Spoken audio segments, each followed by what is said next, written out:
ಮಧ್ಯರಾತ್ರಿ ಜವರಾಯನ ಅಟ್ಟಹಾಸಕ್ಕೆ 4 ಜನ ಯುವಕರು ಬಲಿಯಾಗಿದ್ದಾರೆ.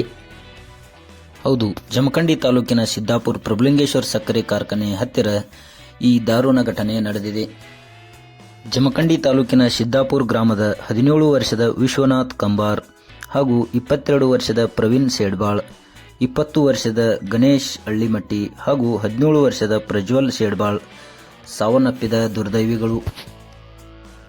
ತಡರಾತ್ರಿ 12 ಗಂಟೆ ಸುಮಾರಿಗೆ ಜಮಖಂಡಿ ತಾಲೂಕಿನ ಸಿದ್ದಾಪುರ ಗ್ರಾಮದಿಂದ ಸಮೀಪದ ಶಿರೋಳ್ ಗ್ರಾಮದ ಕಾಡಸಿದ್ದೇಶ್ವರ ದೇವರ ಜಾತ್ರಾ ಮಹೋತ್ಸವದ ನಿಮಿತ್ತ 4 ಜನ ಸ್ನೇಹಿತರು ಸೇರಿ ಕಾರ್ನಲ್ಲಿ ಹೋಗುವ ಸಂದರ್ಭದಲ್ಲಿ ಈ ಘಟನೆ ನಡೆದಿದೆ. ಕಬ್ಬು ತುಂಬಿಕೊಂಡು ಹೋಗುತ್ತಿರುವ ಟ್ರ್ಯಾಕ್ಟರ್ಗೆ ಹಿಂಬದಿಯಿಂದ ಬಂದ ಕಾರ್ ಡಿಕ್ಕಿ ಹೊಡೆದ ಪರಿಣಾಮ ಕಾರಿನಲ್ಲಿದ್ದ 4 ಜನ ಯುವಕರು ಸ್ಥಳದಲ್ಲೇ ಸಾವನ್ನಪ್ಪಿರುವ ಘಟನೆ ನಡೆದಿದೆ. ಸ್ಥಳಕ್ಕೆ ಜಮಖಂಡಿ ಗ್ರಾಮೀಣ ಪೊಲೀಸ್ ಠಾಣೆಯ ಪೊಲೀಸರು ಭೇಟಿ ನೀಡಿ ಪರಿಶೀಲನೆ ನಡೆಸಿದ್ದಾರೆ. ಕಬ್ಬಿನ ಟ್ರ್ಯಾಕ್ಟರ್ಗೆ ಪ್ರತಿ ವರ್ಷ ಹಲವಾರು ಜನ ಅಪಘಾತವಾಗಿ ಸಾಯುತ್ತಾರೆ. ಈ ವರ್ಷ ಇದು ಮೊದಲನೆಯ ಘಟನೆಯಾಗಿದೆ.